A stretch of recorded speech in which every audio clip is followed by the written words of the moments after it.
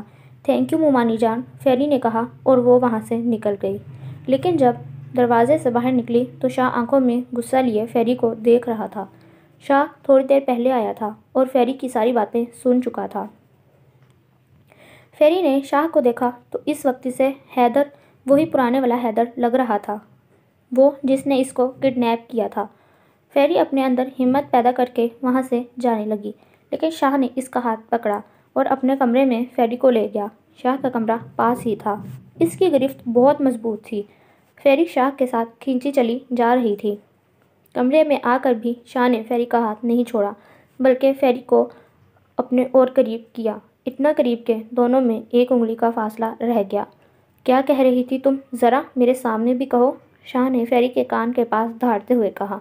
Ferry کا پورا جسم کپکپا رہا تھا، بولنا تو دور، فیری میں اتنی بھی ہمت نہیں تھی کہ شاہ کی طرف دیکھ سکے۔ فیری نظریں جھکائے کھڑی تھی اور اپنے آنسوؤں کو روکنے کی جدوجہد کر رہی تھی۔ شاہ نے فیری کے چہرے کی طرف دیکھا جہاں تکلیف کے آثار تھے۔ شاہ نے اپنی گرفت ہلکی کر دی تھی۔ میں جانتا ہوں میں نے تمہارے ساتھ جو بھی کیا وہ غلط تھا، لیکن مجھے اپنی غلطی کا احساس ہے، اس کے لیے تم مجھے جو بھی سزا دو گی قبول ہوگی، لیکن الگ ہونے کی بات نہ کرنا، یہ میرے بس میں نہیں ہے، شاہ نے اس بار آہستہ آواز میں کہا اور فیری کو چھوڑ کر کمرے سے نکل گیا۔ مرد تو اپنی پسندیدہ عورت کو چھونے والی ہوا کا بھی دشمن ہوتا ہے، اور شاہ یہ بات کس طرح برداشت کر سکتا تھا کہ اس کی بیوی اس کا عشق اس سے طلاق لے کر کسی اور سے شادی کرے۔ یہ سب دیکھنے سے پہلے شاہ مرنا پسند کرتا، لیکن اپنی بیوی پر کسی کی نگاہ غلط پڑنے نہیں دیتا۔ شاہ کے جانے کے بعد فیری نے جن آنسوؤں کو باہر نکلنے سے روکا ہوا تھا وہ باہر آ گئے۔ فریال وہیں زمین پر بیٹھ کر رونے لگی۔ کیسی ہو ڈارلنگ؟ شفیق نے عالیہ کے قریب بیٹھتے ہوئے کمینگی سے پوچھا۔ عالیہ کی حالت بہت خراب تھی، اسے اپنے بارے میں کچھ بھی یاد نہیں تھا، بس چپ چاپ بیٹھی رہتی تھی۔ عالیہ نے آنکھوں میں ویرانی لیے شفیق کو دیکھا۔ تم اداس مت ہو، میں بہت جلد تمہاری بیٹی سے تمہیں ملواؤں گا، وہ بھی تمہارے ساتھ یہیں رہے گی۔ ایک اور اہم بات، وہ تو تم سے بھی زیادہ خوبصورت ہے، شفیق نے قہقہہ لگاتے ہوئے کہا اور وہاں سے چلا گیا۔ شمس نے فیری کو کافی تلاش کیا تھا، لیکن فیری اسے کہیں نہیں ملی تھی۔ شمس کچھ دنوں کے لیے ملک سے باہر چلا گیا۔ شمس اپنی گاڑی کے ساتھ ٹیک لگائے کھڑا تھا اور اپنی زندگی کے بارے میں سوچ رہا تھا۔ اسے اپنی ایک ایک غلطی یاد آ رہی تھی، اور سب سے بڑی غلطی اپنے پیار کو مار کر کی تھی، جس کا پچھتاوا اسے آج بھی تھا۔ اسے فیری میں اسما نظر آئی تھی، اس لیے فیری سے شادی کرنا چاہتا تھا، لیکن آج بھی اس کے دل میں اسما بسی تھی۔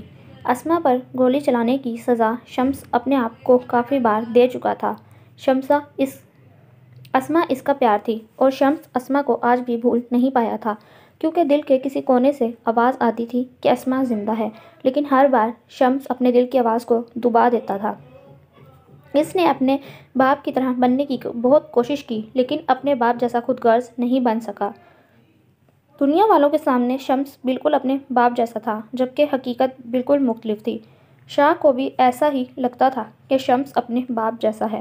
شاہ نے جب اپنی اور فیری کی تصاویر شمس کو بھیجی تھیں تو شمس کو غصہ آیا تھا، لیکن تھوڑی دیر بعد غائب ہو گیا تھا، کیونکہ اسے فیری میں اسما نظر آئی تھی اور فیری اسما نہیں تھی۔ اس لیے شمس خاموش ہو گیا اور اس نے فیری کو ڈھونڈنے کا ارادہ بھی ترک کر دیا۔ اسے معلوم تھا کہ شاہ کے پاس فیری سیف رہے گی، لیکن اپنے باپ کے کہنے پر اسے فیری کو ڈھونڈنا پڑا۔ فیری اسے نہیں ملی تھی اور پھر اپنے دماغ کو سکون دینے کے لیے شمس ملک سے باہر آ گیا تھا۔ شمس انہی سوچوں میں گم تھا جب اس کے کانوں میں کسی کے کھلکھلانے کی آواز پڑی۔ شمس نے اس طرف دیکھا تو وہاں پر ایک لڑکی کھڑی تھی اور فون پر بات کرتے ہوئے ہنس رہی تھی۔ شمس چھوٹے چھوٹے قدم اٹھاتا ہوا اس لڑکی سے کچھ فاصلے پر جا کر کھڑا ہو گیا۔ شمس نہیں جانتا تھا کہ وہ ایسا کیوں کر رہا ہے۔ اسے اس لڑکی میں عجیب سی کشش نظر آئی تھی۔ اظہر جب پڑھائی کے سلسلے میں لندن گیا تھا تو وہاں اس کی ملاقات ایما سے ہوئی تھی۔ ایما ایک خوبصورت لڑکی تھی اور امیر بھی تھی۔ جس کلب میں اظہر اپنے دوستوں کے ساتھ جاتا تھا وہاں ایما بھی آتی تھی۔ ایما ایک غیر مسلم لڑکی تھی۔ آہستہ آہستہ اظہر اور ایما کی دوستی ہو گئی۔ اظہر کو ایما کی خوبصورتی اٹریکٹ کرتی تھی۔ اظہر اور ایما کی دوستی گہری ہوتی گئی۔ ایما اظہر کو پسند بھی کرنے لگی تھی اور یہ بات اظہر کو سالگرہ کے دن بتانا چاہتی تھی۔ ایما اپنی سالگرہ والے دن بہت خوش تھی۔ ایما کی سالگرہ کے دن سب بہت انجوائے کر رہے تھے۔ تقریباً سارے لوگ نشے میں دھت ڈانس کر رہے تھے۔ اظہر نے بھی بہت زیادہ شراب پی لی تھی۔ ایما اظہر کو اپنے کمرے میں لے گئی۔ ایما نے اپنی محبت کا اظہار اظہر سے کیا تھا۔ اظہر اس وقت اپنے حواس میں نہیں تھا۔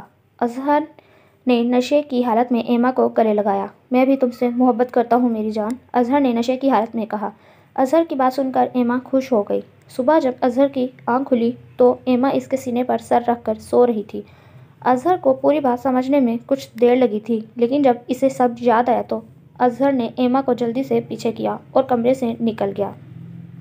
اس دن کے بعد اظہر کی ایما سے کوئی بات نہیں ہوئی۔ اظہر ایما کا فون بھی نہیں اٹھا رہا تھا۔ ایسے ہی 2 ماہ گزر گئے جب اظہر کو ایما کا میسج آیا کہ وہ اس کے بچے کی ماں بننے والی ہے۔ اظہر کو تو یقین ہی نہیں آیا تھا۔ ایما نے ساتھ دھمکی بھی دی تھی کہ اگر تم نے مجھ سے شادی نہیں کی تو میں پولیس میں تمہارے خلاف رپورٹ درج کراؤں گی اور آگے تم بہتر جانتے ہو تمہارا کیریئر کیسے تباہ ہوگا۔ ایما کی دھمکی واقعی کام آئی تھی، کیونکہ اظہر جانتا تھا یہ لندن ہے، پاکستان نہیں۔ یہاں کی پولیس فوراً ایکشن لیتی ہے۔ مجبوراً اظہر کو ایما کے ساتھ شادی کرنا پڑی تھی اور اب اظہر کی ایک بیٹی بھی تھی۔ اظہر دونوں سے ملنے بھی جاتا تھا۔ اس نے یہ بات کسی کو نہیں بتائی تھی۔ اظہر رابی کو بچپن سے چاہتا تھا اور یہ سچ بتا کر کھونا نہیں چاہتا تھا۔ شمس نے جب اس لڑکی کا چہرہ دیکھا تو اسے لگا کہ زندگی نے اسے بہت بڑا سرپرائز دیا ہے۔ شمس جو اس بات پر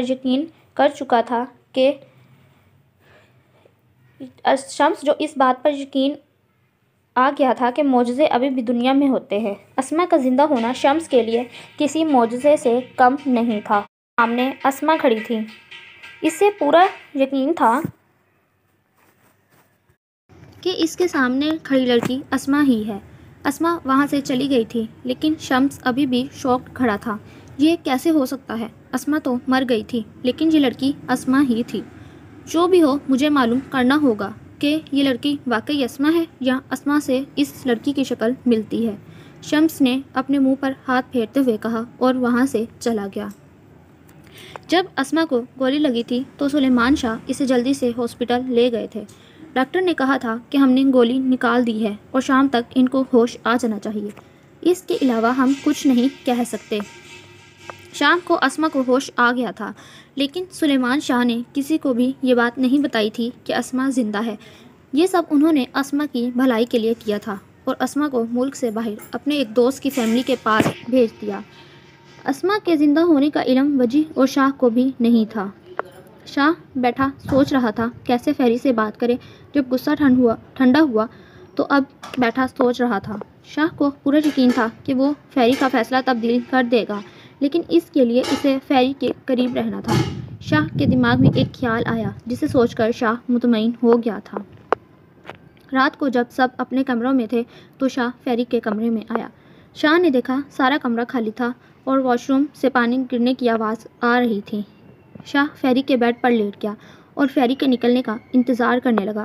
شاہ کو لیٹے ہوئے 20 منٹ ہو گئے تھے اور ابھی تک فریال باہر نہیں آ رہی تھی۔ شاہ ابھی یہی سوچ رہا تھا جب دروازہ کھلنے کی آواز آئی۔ شاہ کے ہونٹوں پر مسکراہٹ پھیل گئی۔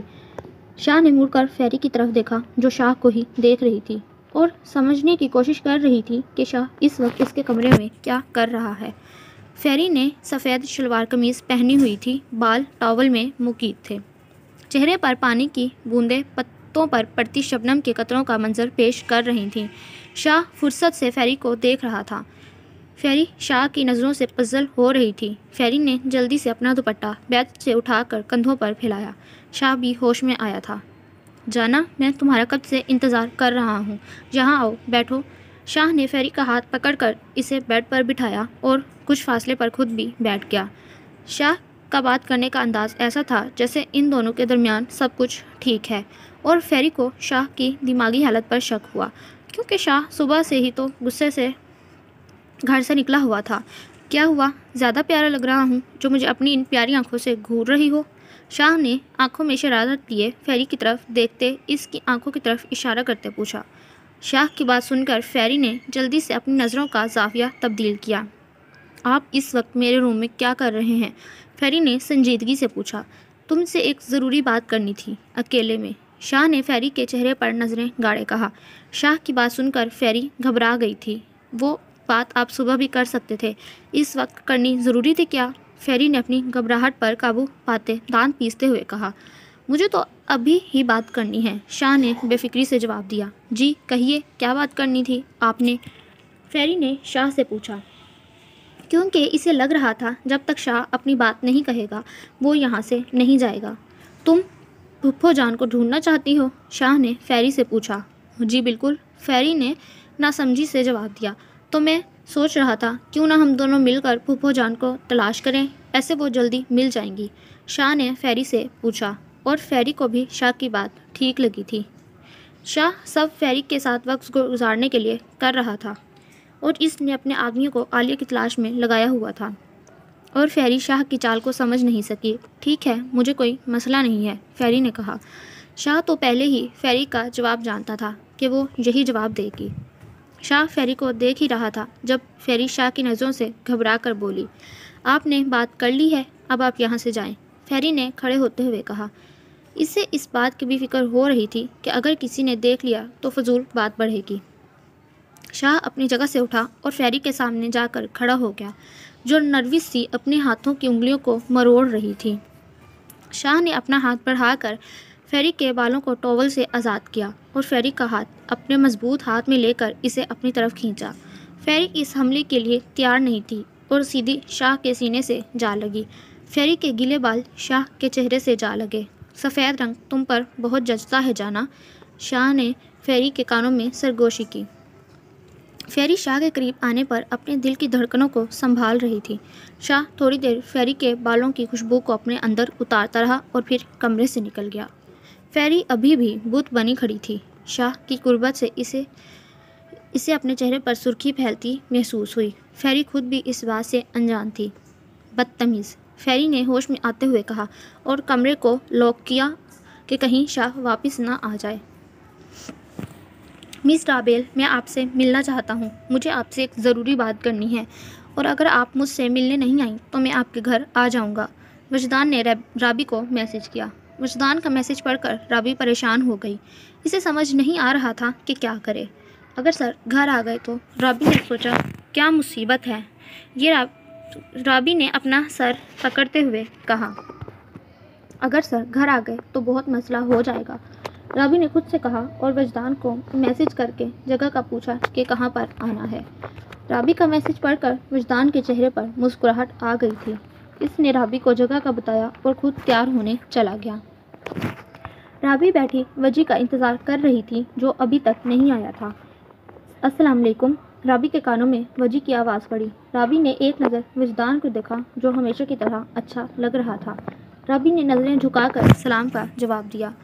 وجی بہت غور سے رابی کا چہرہ دیکھ رہا تھا اور اسے رابی کی سوجی ہوئی آنکھیں صاف بتا رہی تھیں کہ وہ روتی رہی ہے۔ وجی کو اپنے کیے پر بہت دکھ ہو رہا تھا۔ کافی؟ وجی نے بات کا آغاز کیا۔ نہیں، مجھے کچھ نہیں پینا۔ آپ نے کیا بات کرنی ہے؟ رابی نے وجی سے پوچھا۔ اس دن جو بھی میں نے آپ کے ساتھ کیا، میں بہت شرمندہ ہوں۔ میں نہیں جانتا مجھے کیا ہو گیا تھا۔ میں آپ سے اس دن کے لیے معافی چاہتا ہوں۔ پلیز مجھے معاف کر دیں۔ وجی نے سنجیدگی سے تھوڑا آگے کو جھکتے ہوئے رابی کی آنکھوں میں آنکھیں ڈال کر کہا، اور رابی منہ کھولے وجدان کو دیکھ رہی تھی۔ اسے لگ رہا تھا کہ اسے سننے میں غلطی ہوئی ہے۔ وجدان آج رابی کو حیران کر رہا تھا۔ رابی کا چہرہ دیکھ کر وجی نے اپنی مسکراہٹ چھپائی۔ مس رابیل، آپ ٹھیک ہیں؟ وجدان نے رابی سے پوچھا۔ جی سر، رابی نے ہڑبڑا کر جواب دیا۔ تو کیا آپ نے مجھے معاف کر دیا؟ وجدان نے پوچھا۔ سر، اگر آپ کو اپنی غلطی کا احساس ہو گیا ہے تو میں نے بھی آپ کو معاف کر دیا، رابی نے کہا۔ شکریہ، مجھے آپ سے اسی بات کی امید تھی، وجی نے مسکراتے ہوئے کہا۔ بائی دا وے، آپ کو بہت بہت مبارک ہو منگنی کی، وجی نے کہا۔ رابی نے وجدان کی طرف دیکھا جو اسے ہی دیکھ رہا تھا اور وجی کو دیکھ کر لگ ہی نہیں رہا تھا کہ وہ جھوٹ بول رہا ہے۔ رابی نے ہاں میں سر ہلایا لیکن بولی کچھ نہیں۔ اب آپ کل سے آفس تو آئیں گی نا؟ وجدان نے رابی سے پوچھا۔ جی سر، رابی نے آہستہ آواز میں کہا۔ گڈ، اب میں جاؤں؟ رابی نے کھڑے ہوتے ہوئے پوچھا۔ چلیے، میں آپ کو چھوڑ دیتا ہوں، وجدان نے بھی کھڑے ہوتے ہوئے کہا۔ نہیں سر، میں چلی جاؤں گی، رابی نے جلدی سے کہا۔ اس کا مطلب آپ نے ابھی تک مجھے معاف نہیں کیا؟ نہیں سر، ایسی بات نہیں ہے، رابی نے وجدان کی بات سن کر کہا۔ تو پھر چلیے، میں آپ کو گھر چھوڑ دیتا ہوں، وجدان نے کہا تو رابی وجدان کے ساتھ چلنے لگی۔ پورا راستہ دونوں کے درمیان کوئی بات نہیں ہوئی تھی۔ رابی کا گھر آ گیا اور گاڑی سے اترنے لگی تو وجی نے پوچھا، ویسے آپ کی شادی کب ہے؟ 2 ہفتوں بعد نکاح ہے میرا، رابی نے کہا۔ امید کرتا ہوں آپ مجھے اپنے نکاح پر ضرور مدعو کریں گی، وجدان نے سنجیدگی سے کہا۔ ضرور سر، رابی نے ہلکا سا مسکرا کر کہا اور باہر نکل گئی۔ رابی اگلے دن جب آفس آئی تو بہت خوش تھی اور اب اسے وجدان کی طرف سے بھی کوئی ٹینشن نہیں تھی۔ اسے لگتا تھا وجدان اس سے معافی مانگ چکا ہے، اب دوبارہ کوئی بھی ایسی حرکت نہیں کرے گا جس سے رابی کو مسئلہ ہو۔ رابی، آپ 2 دن سے آفس کیوں نہیں آئیں؟ آبان نے فکر مندی سے پوچھا۔ سر، میری طبیعت ٹھیک نہیں تھی، رابی نے بیزاری سے جواب دیا اور وہاں سے جانے لگی، جب اچانک آبان نے رابی کا ہاتھ پکڑ کر اسے اپنی طرف کھینچا۔ رابی نے بڑی مشکل سے آبان کے کندھے پر ہاتھ رکھ کر اپنے اور آبان کے درمیان فاصلہ قائم رکھا تھا، ورنہ رابی نے سیدھا آبان کے سینے سے جا لگنا تھا۔ اسی وقت وجدان وہاں آیا۔ سامنے کا منظر دیکھ کر اسے غصہ تو بہت آیا لیکن دونوں کے پاس نہیں گیا۔ وہ دیکھنا چاہتا تھا کہ رابی کیا کرے گی۔ رابی نے اپنا ہاتھ آبان کے ہاتھ سے چھڑایا جو کھڑا رابی کو دیکھ رہا تھا۔ رابی نے کھینچ کر تھپڑ آبان کو مارا تھا۔ رابی کے تھپڑ مارنے پر وجدان کے چہرے پر مسکراہٹ آ گئی تھی۔ تمہاری ہمت کیسے ہوئی مجھے ہاتھ لگانے کی؟ اگر آئندہ مجھے چھونے کی کوشش کی تو میں تمہاری جان لینے میں 1 سیکنڈ بھی نہیں لگاؤں گی، رابی نے غصے سے کہا اور وہاں سے جانے لگی۔ جب اس نے دروازے پر وجدان کو کھڑا دیکھا اور رک گئی۔ آبان ابھی بھی ویسے ہی کھڑا تھا۔ اسے یقین نہیں آ رہا تھا کہ ایک لڑکی نے اس پر ہاتھ اٹھایا ہے۔ وجدان اندر آیا اور رابی کو بھی آنے کا اشارہ کیا۔ آبان نے جب وجدان کو اپنے سامنے دیکھا تو اس کا رنگ اڑ گیا۔ معافی مانگو مس رابیل سے، وجدان نے سنجیدگی سے کہا اور آبان نے 1 سیکنڈ بھی نہیں لگایا تھا اور رابی سے معافی مانگی اور وہاں سے نکل گیا کیونکہ وہ شاہ اور وجدان کو اچھی طرح سے جانتا تھا۔ آئی ایم سوری مس رابیل، وجدان نے شرمندگی سے رابی کو کہا اور آج پہلی بار رابی کو وجدان کا شرمندہ ہونا اچھا نہیں لگا تھا۔ سر، آپ کیوں سوری بول رہے ہیں؟ اس میں آپ کی تو کوئی غلطی نہیں ہے، رابی نے ہلکا سا مسکرا کر جواب دیا۔ اگر آپ کو یہاں کوئی بھی مسئلہ ہو تو مجھے ضرور بتائیے گا، وجدان نے رابی کو کہا۔ جی سر، رابی نے بس اتنا ہی کہا۔ ویسے زیادہ مسئلہ تو مجھے پہلے آپ سے ہی تھا، یہ بات رابی نے دل میں سوچی تھی۔ کیسی ہو جانا؟ فیری کچن سے باہر آ رہی تھی جب شاہ اس کے راستے میں حائل ہوا۔ بھاگ رہی ہو اس گھر سے؟ آئیے پکڑ لیں مجھے کہیں بھاگ گئی تو، فریال نے غصے سے کہا۔ وہ ابھی شاہ کے منہ نہیں لگنا چاہتی تھی۔ پکا پکڑ لوں؟ تمہیں کوئی مسئلہ تو نہیں ہوگا؟ شاہ نے آنکھوں میں شرارت لیے فیری سے پوچھا۔ اسے فیری کا غصہ بھی مزہ دے رہا تھا۔ پلیز ہٹیے راستے سے، فیری نے کہا۔ اگر نہ ہٹو تو؟ شاہ نے اپنا چہرہ فیری کے قریب کرتے ہوئے کہا۔ فیری ایک دم پیچھے ہٹی تھی۔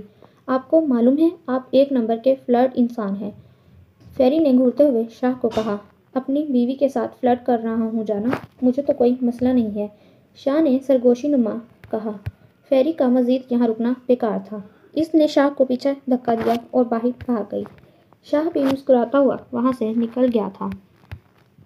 صوفیہ نے فیری کو کچن سے بھاگتے ہوئے دیکھا تھا اور تھوڑی دیر بعد ہی شاہ کو کچن سے نکلتے ہوئے دیکھا۔ یہ دونوں اکیلے کچن میں کیا کر رہے تھے؟ صوفیہ نے غصے سے سوچا۔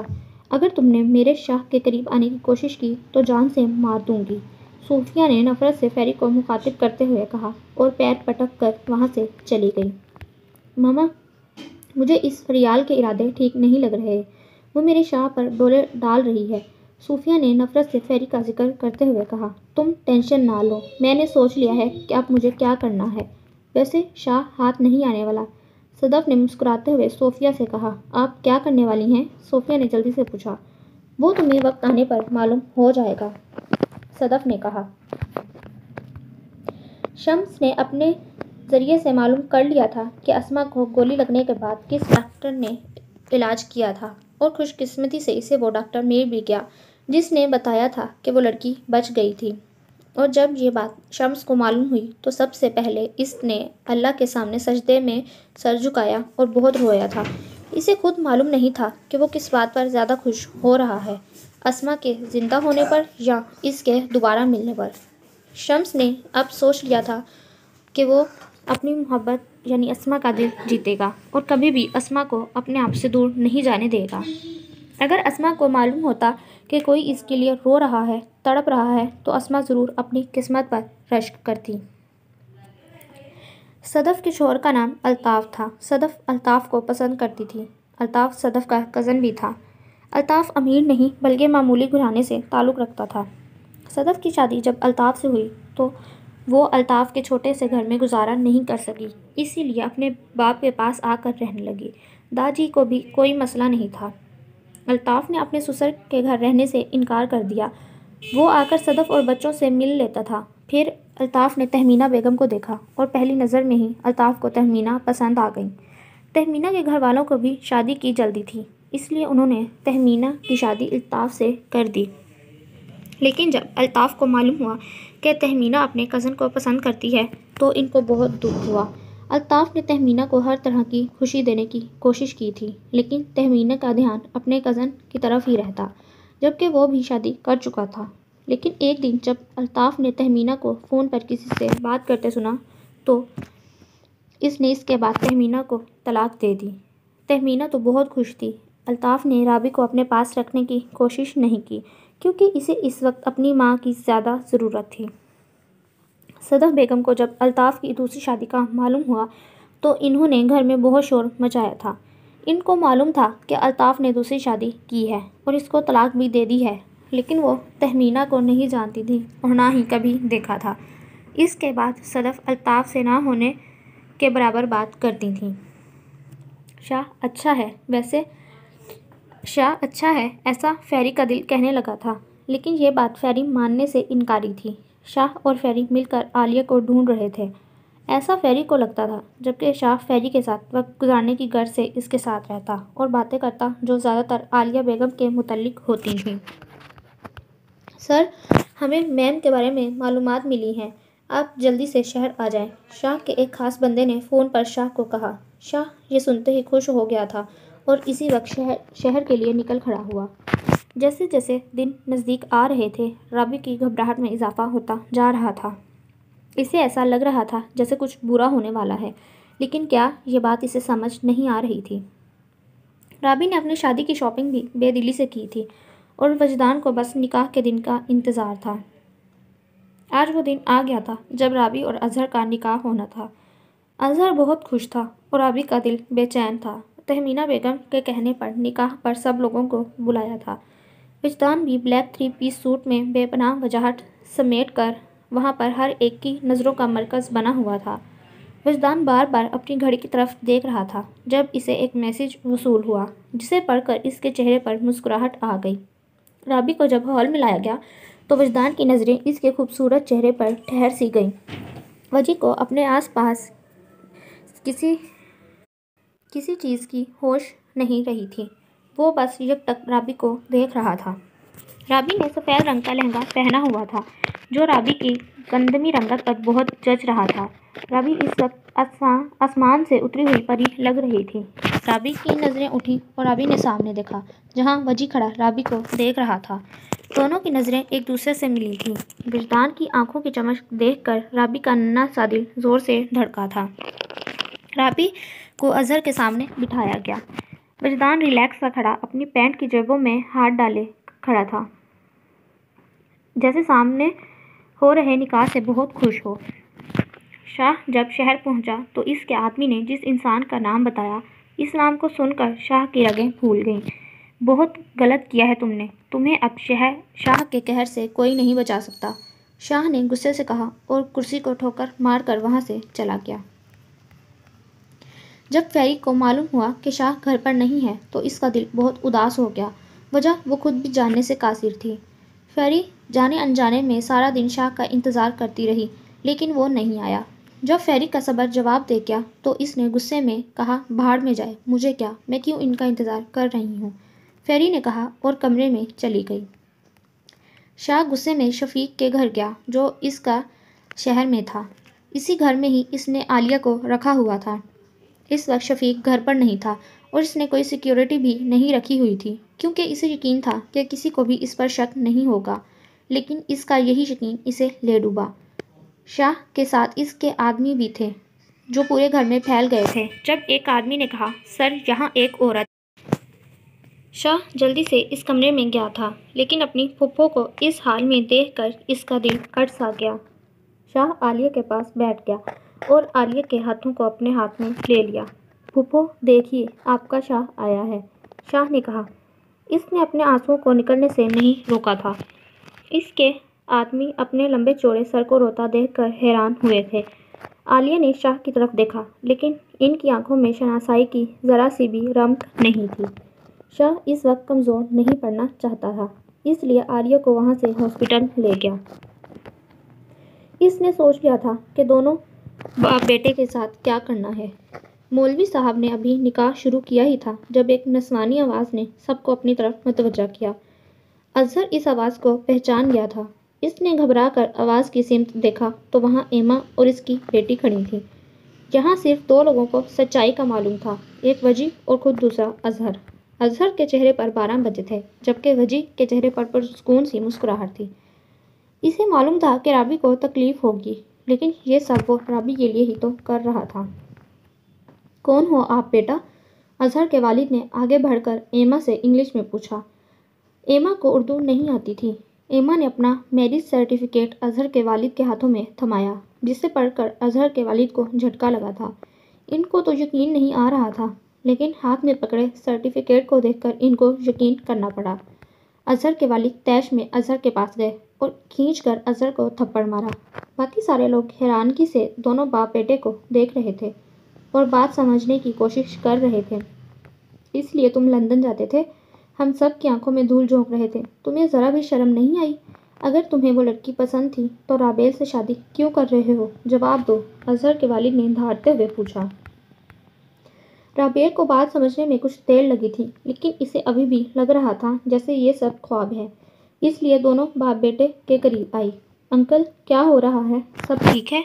رابی نے اپنے دماغ میں آئے خیال کی نفی کرتے ہوئے پوچھا۔ اظہر کے والد نے ہاتھ میں پکڑا ہوا پیپر رابی کو دے دیا جسے پڑھ کر رابی اپنے قدموں کے نیچے سے زمین نکلتی محسوس کر رہی تھی۔ رابی کو اپنے قدموں پر کھڑے رہنا دشوار لگا، اس لیے زمین پر بیٹھتی چلی گئی۔ رابی کو تکلیف میں دیکھنا وجدان کے لیے بہت مشکل تھا۔ تہمینہ بیگم جلدی سے رابی کے پاس آئیں۔ رابی میری بیٹی، سب ٹھیک ہو جائے گا، چلو میرے ساتھ، تہمینہ بیگم نے اپنے آنسو صاف کرتے ہوئے رابی کو کہا۔ رابی کو تو اس وقت کسی کی بھی آواز سنائی نہیں دے رہی تھی۔ اظہر نے جب اپنے آپ کو پھنستا ہوا دیکھا تو جلدی سے اپنے باپ کے سامنے کھڑا ہو گیا۔ ڈیڈی یہ سب میں رابی کے لیے کر رہا ہوں، اظہر نے کہا۔ کیا مطلب؟ فاروق صاحب نے اظہر کے سامنے آتے پوچھا۔ وجدان کو بھی اظہر کی بات سمجھ نہیں آئی تھی۔ انکل، آپ کی بیٹی کا تو بہت سے لڑکوں سے چکر چل رہا ہے، میں نے خود دیکھا ہے اسے لڑکوں کے ساتھ، اور شادی میں اس کے ساتھ اس لیے کر رہا ہوں کیونکہ مجھے اپنی خالہ کی عزت عزیز ہے، ورنہ میں کبھی بھی ایسی لڑکی سے شادی نہیں کرتا جس کا کریکٹر ٹھیک نہ ہو۔ میں ایما سے محبت کرتا ہوں۔ اظہر نے آنکھوں میں سنجیدگی لیے فاروق صاحب کو دیکھا، اور اظہر کے منہ سے اپنے بارے میں سن کر رابی نے دل میں دعا کی تھی کہ زمین پھٹے اور وہ اس میں سما جائے۔ یہ کیا ہو رہا تھا اس کے ساتھ؟ رابی میں اتنی ہمت نہیں تھی کہ اٹھ کر اپنے کردار کی صفائی دے سکے۔ مہمان سارے ایک دوسرے کے کانوں میں طرح طرح کی باتیں کر رہے تھے، اور اس بار بھی لڑکی کو ہی غلط بول رہے تھے، جبکہ غلطی لڑکے کی تھی اور وہ جھوٹ بول رہا تھا۔ اور جب خود پر بات آئی تو لڑکی کے کردار پر کیچڑ اچھال رہا تھا، اور لوگوں نے تو یقین بھی لڑکے کی بات پر ہی کرنا تھا، اور کر بھی رہے تھے۔ اظہر کی بات سن کر وجدان کا خون کھول گیا۔ کتنا عجیب انسان تھا، جس سے محبت کا دعویٰ کرتا تھا، اسی پر الزام لگا رہا تھا، اور یہ سب وہ خود کو بچانے کے لیے کر رہا تھا۔ اظہر خود بھی جانتا تھا کہ رابی ایسی لڑکی نہیں ہے۔ تہمینہ بیگم کو بھی اظہر کی بات پر یقین آ گیا، کیونکہ ان کو اپنی بیٹی سے زیادہ اظہر پر بھروسہ تھا۔ تہمینہ بیگم نے غصے میں رابی کو کھڑا کیا اور اسے تھپڑ مارا تھا۔ رابی آنکھوں میں بے یقینی لیے اپنی ماں کو دیکھ رہی تھی، جو غصے میں اسے باتیں سنا رہی تھی۔ بس بہت ہو گیا، وجدان کی آواز پورے ہال میں گونجی تھی۔ اسے رابی کی ماں کی سوچ پر افسوس ہو رہا تھا، جسے اپنی بیٹی سے زیادہ اپنے بھانجے کی باتوں پر یقین تھا۔ اگر اب کسی نے رابیل کے بارے میں کچھ بھی فضول کہا تو وہ یہاں زندہ باہر نہیں جا سکے گا، وجدان نے گرراتے ہوئے کہا۔ سب لوگ خاموش ہو کر وجدان کی طرف دیکھ رہے تھے۔ اس کی پرسنالٹی ہی ایسی تھی، کسی میں ہمت نہیں تھی کہ کچھ بھی بولے۔ وجدان اظہر کے پاس آیا۔ مجھے نہیں معلوم تھا کہ تم اس حد تک گر سکتے ہو۔ خود کو بچانے کے لیے تم نے رابیل پر الزام لگایا ہے۔ کیا ثبوت ہے تمہارے پاس؟ بولو، دکھاؤ ہم سب کو۔ وجدان نے اظہر کا کالر پکڑتے ہوئے ایک ایک لفظ چبا کر کہا۔ وجدان کے سوال پر اظہر گڑبڑا گیا تھا۔ تم کون ہو اور میں تمہیں ثبوت کیوں دوں؟ اظہر نے سنبھلتے ہوئے کہا۔ اس سے پہلے وجدان کچھ کہتا، ایما بول پڑی۔ اظہر جھوٹ بول رہا ہے، وہ مجھ سے پیار نہیں کرتا، لیکن جب میں اس کے بچے کی ماں بننے والی تھی تو میری دھمکی سے ڈر کر اظہر نے مجھ سے شادی کی تھی۔ ایما نے ساری سچائی سب کے سامنے لاتے ہوئے کہا۔ اسے کسی بات کی سمجھ تو نہیں آ رہی تھی، لیکن اسے لگا تھا کہ ساری بات سب کو بتا دینی چاہیے۔ انکل، میں آپ سے بات کرنا چاہتا ہوں، وجدان نے فاروق صاحب کی طرف دیکھتے ہوئے کہا۔ کہو بیٹا، فاروق صاحب نے آہستہ آواز میں کہا۔ انکل، میں آپ کی بیٹی سے نکاح کرنا چاہتا ہوں، ابھی اور اسی وقت، وجدان نے کہا، اور فاروق صاحب کو لگا کہ شاید ان کو سننے میں غلط فہمی ہوئی ہے۔ کیا کہا تم نے؟ اتنا سب کچھ ہو جانے کے بعد بھی تم رابی سے شادی کرنا چاہتے ہو؟ فاروق صاحب نے حیرانگی سے پوچھا۔ انکل، مجھے رابی پر پورا یقین ہے، وہ میری سیکریٹری بھی ہے، اور میں اچھی طرح جانتا ہوں کہ وہ کتنے مضبوط کردار کی مالک ہے، وجی نے اظہر کی طرف گھورتے ہوئے کہا۔ اور میں پوری عزت کے ساتھ رابی کو اپنی بیوی بنانا چاہتا ہوں، اسے ہمیشہ خوش رکھوں گا، وجدان نے کہا۔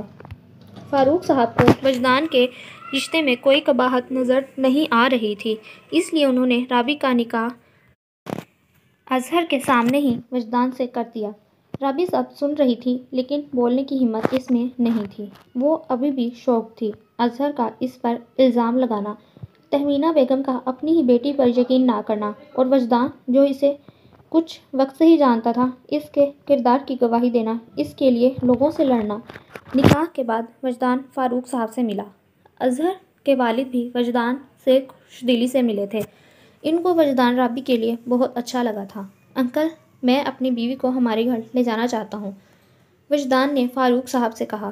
ٹھیک ہے بیٹا، میری بیٹی کا خیال رکھنا، فاروق صاحب نے کہا، اور رابی اور وجی کے سر پر پیار دیا۔ آپ کیسی باتیں کر رہے ہیں، ہم اسے کیسے رخصت کر سکتے ہیں؟ تہمینہ بیگم نے جلدی سے کہا۔ تم تو چپ رہو، فاروق صاحب نے گھورتے ہوئے کہا۔ رابی میری بیٹی ہے، اس کی شادی میں اظہر کے ساتھ ہی کروں گی، چاہے کچھ بھی ہو جائے، اور مرد کو تو 4 شادیاں کرنے کی اجازت ہے، تہمینہ بیگم نے غصے سے کہا۔ اظہر کی امی اپنے شوہر کے کہنے پر تہمینہ کو کمرے میں لے گئی تھیں اور نکاح کے بعد باہر لائی تھیں، کیونکہ سب کو معلوم تھا کہ تہمینہ یہ نکاح نہیں ہونے دیں گی۔ تہمینہ نے جب سنا کہ رابی کا نکاح وجدان سے ہوا ہے تو شور مچانے لگی۔ معاف کیجیے گا آنٹی، رابعہ اب میری بیوی ہے اور میں یہ بات ہرگز برداشت نہیں کروں گا کہ میرے ہوتے ہوئے میری بیوی کا نام آپ کسی غیر مرد کے ساتھ جوڑیں۔ اور دوسری بات، میں اپنی بیوی کو ایسے گھر میں رہنے کی اجازت بالکل نہیں دوں گا جہاں اس کی عزت نہ ہو، جہاں اس پر یقین نہ کیا جاتا ہو، وجدان نے سخت لہجے میں کہا۔ رابعہ میں مزید سننے کی سکت نہیں تھی، اس لیے وہیں بے ہوش ہو کر گرنے لگی جب وجدان نے رابعہ کو اپنی باہوں میں بھر لیا اور وہاں سے نکل گیا۔ وجدان نے جس طرح رابعہ کے لیے تہمینہ سے بات کی تھی، فاروق صاحب کو یقین آ گیا تھا کہ ان کی بیٹی اچھے ہاتھوں میں چلی گئی ہے۔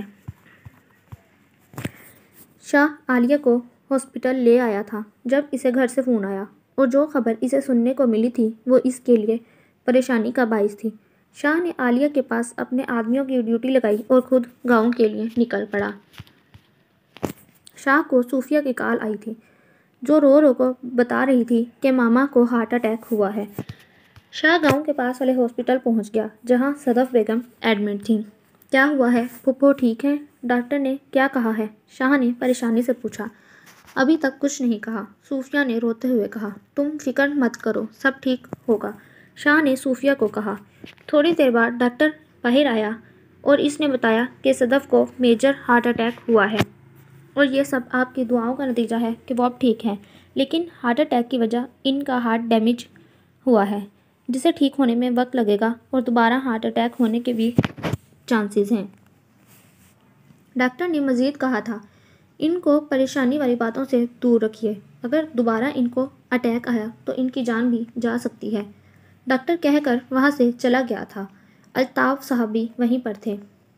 ڈاکٹر کی بات سن کر شاہ پریشان ہو گیا، لیکن اسے اب اس بات کا بھی حوصلہ تھا کہ صدف بیگم ٹھیک ہیں۔ بیٹا، یہاں پر ہم سب ہیں، تم فریش ہونے کے لیے گھر چلے جاؤ اور کچھ وقت آرام بھی کر لینا، الطاف صاحب نے شاہ کو کہا۔ تھکاوٹ شاہ کے چہرے سے صاف نظر آ رہی تھی۔ جب شاہ نے کچھ کہنا چاہا تو الطاف صاحب بولے، تم فکر مت کرو، تمہاری پھپھو اب ٹھیک ہیں اور ہم سب ہیں یہاں پر صدف کا خیال رکھنے کے لیے۔ الطاف نے کہا، جی ٹھیک ہے، لیکن میں رات کو آؤں گا، شاہ نے کہا اور وہاں سے چلا گیا۔ شاہ بہت تھک گیا تھا اور کچھ وقت آرام کرنا چاہتا تھا، اس لیے اپنے کمرے میں جا رہا تھا۔ شاہ، فیری نے اپنی انگلیوں کو مروڑتے ہوئے شاہ کو پکارا۔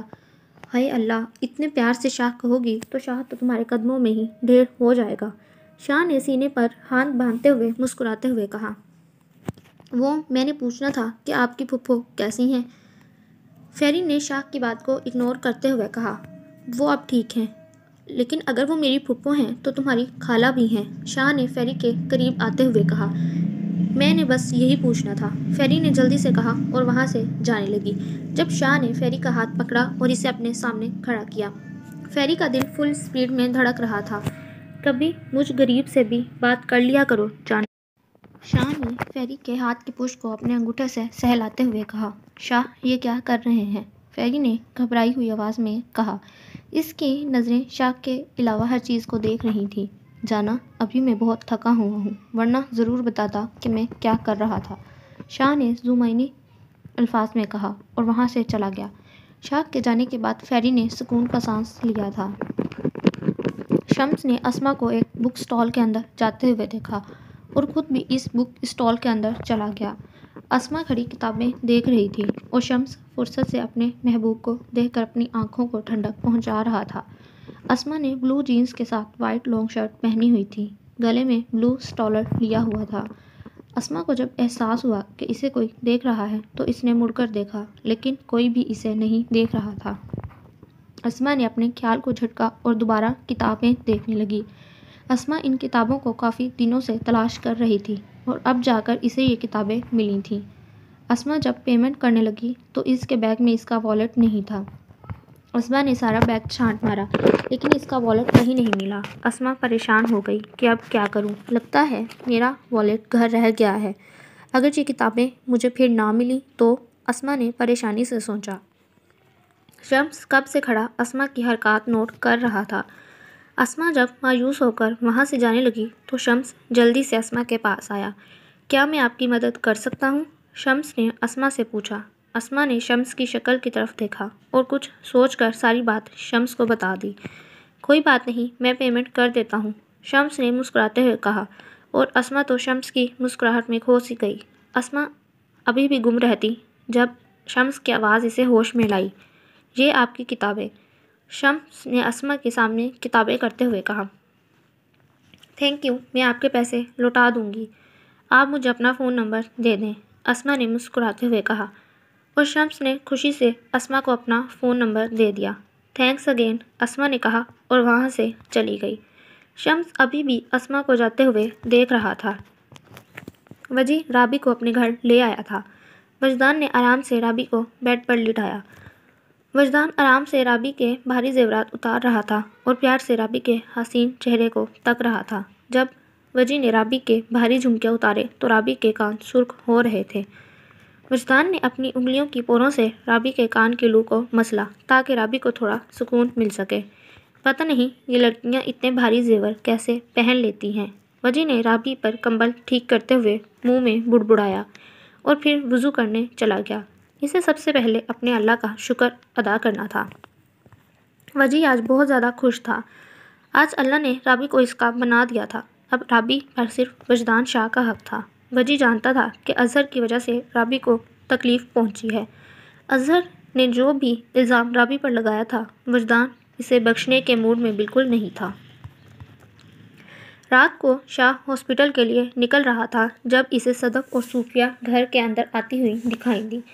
شاہ کو تھوڑا عجیب لگا کیونکہ بقول ڈاکٹر کے صدف کو میجر ہارٹ اٹیک ہوا تھا اور ایک ہی دن میں ان کا ڈسچارج ہو جانا اسے کچھ سمجھ نہیں آئی، اور صدف بیگم کے چہرے سے لگ نہیں رہا تھا کہ ان کو ہارٹ اٹیک ہوا ہے۔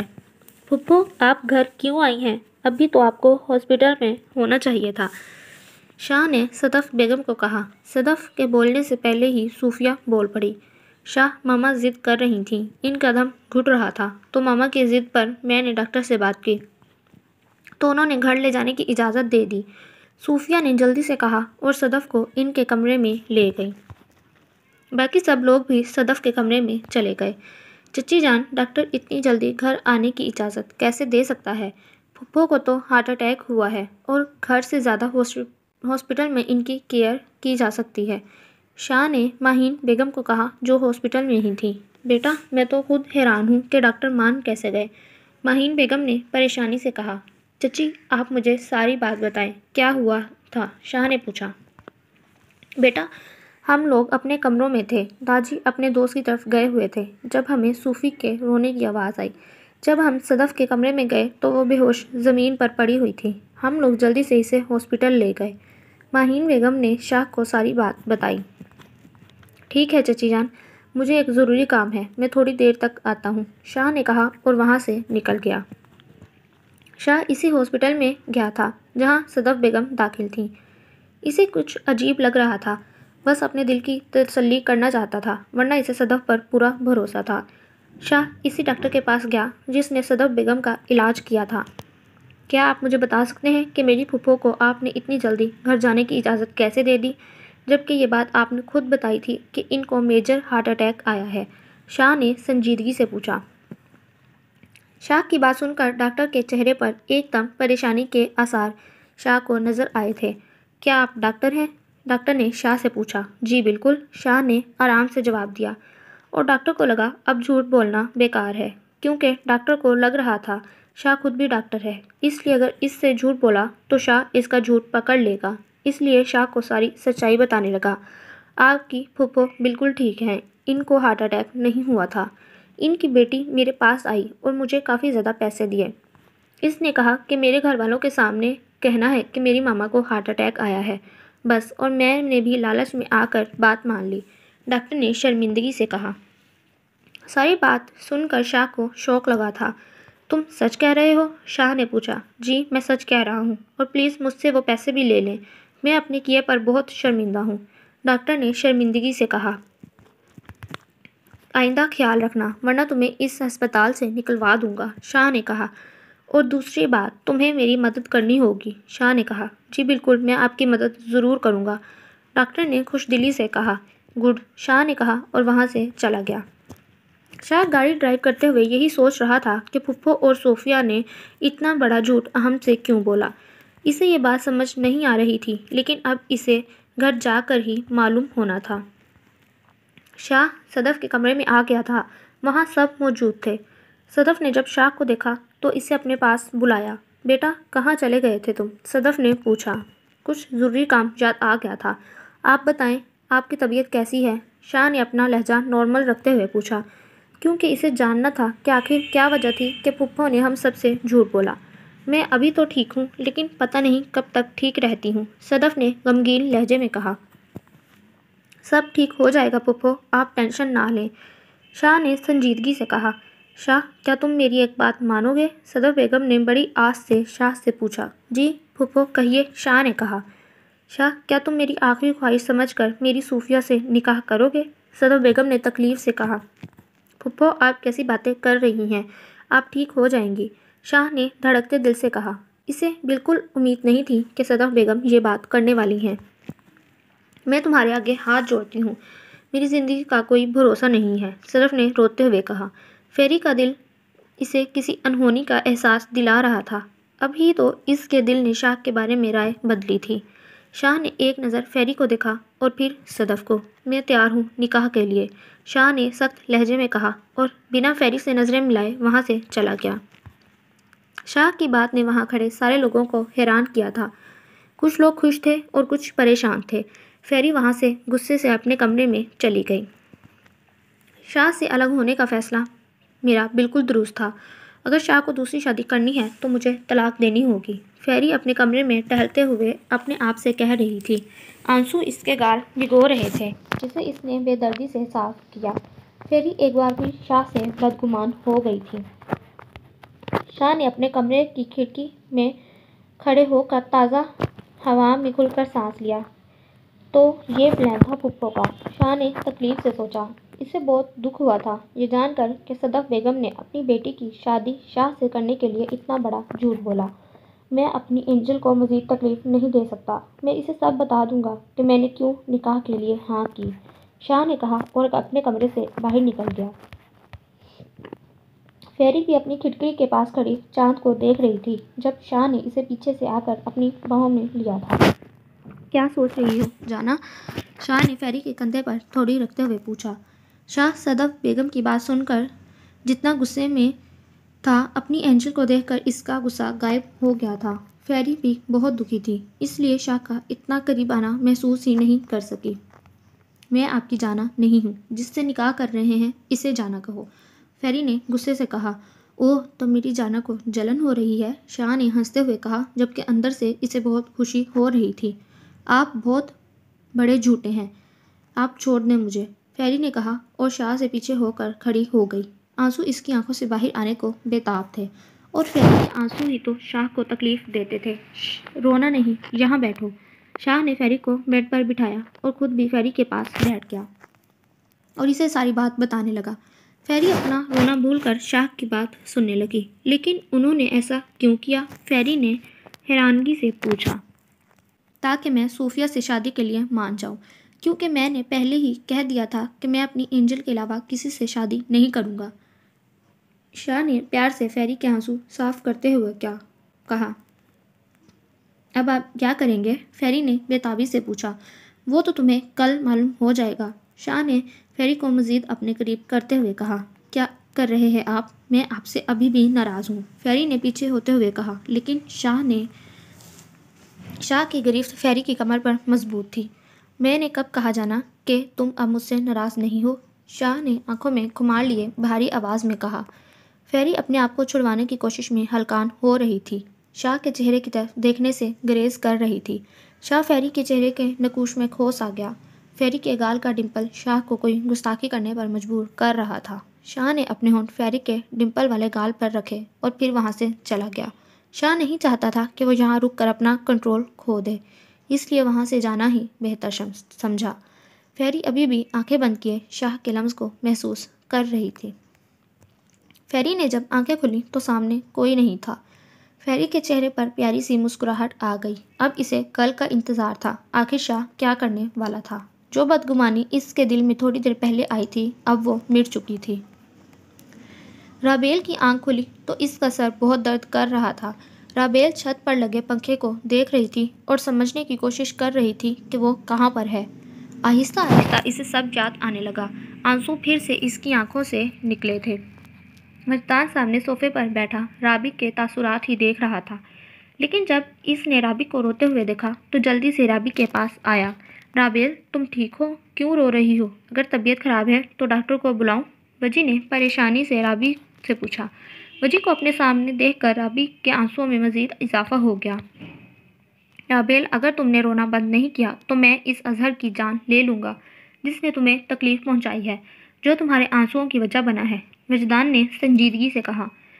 رابی وجدان کی بات سن کر خاموش ہو گئی، لیکن ہلکی ہلکی ابھی بھی کانپ رہی تھی۔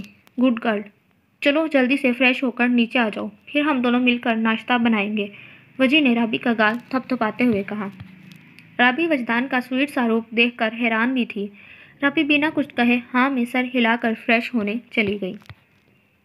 رابی نے وجدان کے لائے ہوئے سوٹ میں سے سرخ رنگ کا سوٹ پہنا۔